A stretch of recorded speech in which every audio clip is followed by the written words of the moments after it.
ఎప్పుడైనా సరే ఒక ముఖ్యమంత్రి అభ్యర్థి కావచ్చు, ఒక పార్టీ అధ్యక్షుడు కావచ్చు, ఎన్నికలకు ముందు ఒక మేనిఫెస్టో విడుదల చేశాడంటే, నా 5 సంవత్సరాల కాలంలో ఇవన్నీ పూర్తి చేస్తానని చెప్పడం జరుగుతుంది. గతంలో చంద్రబాబు నాయుడు గారు ఇచ్చాడు ఒక మేనిఫెస్టో. 600 హామీలు ఇచ్చాడు. ఒక పెద్ద గ్రంథం మాదిరి అంత మేనిఫెస్టో అంత బుక్ ఇచ్చాడు. కానీ జగన్మోహన్ రెడ్డి గారు సింపుల్‌గా ఒక పేపర్ పైన నవరత్నాలని 9 మాత్రం హామీలే ఇవ్వడం జరిగింది. కానీ జగన్మోహన్ రెడ్డి గారు చంద్రబాబు నాయుడు గారికి, జగన్మోహన్ రెడ్డి గారికి తేడా ఏందంటే, చంద్రబాబు నాయుడు గారు 600 హామీలు ఇచ్చినా, ఆయన లాస్ట్‌లో ఎన్నికలకు ముందు పసుపు కుంకుమని అప్పుడు అదరాలు ఇవ్వడం జరిగింది. జగన్మోహన్ రెడ్డి గారు అలా చేయలే.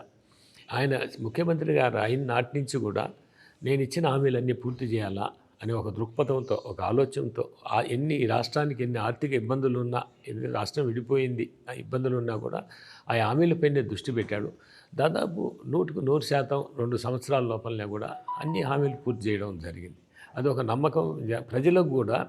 చంద్రబాబు నాయుడు గారు చెప్పి ఇవ్వలేకపోయాడు. జగన్మోహన్ రెడ్డి గారు ఇచ్చిన మాట నిలబెట్టుకున్నాడు. అవన్నీ పూర్తి చేశాడు. ఒక నమ్మకం, పూర్తి ఒక విశ్వాసం ప్రజానికానికి అంతా కూడా.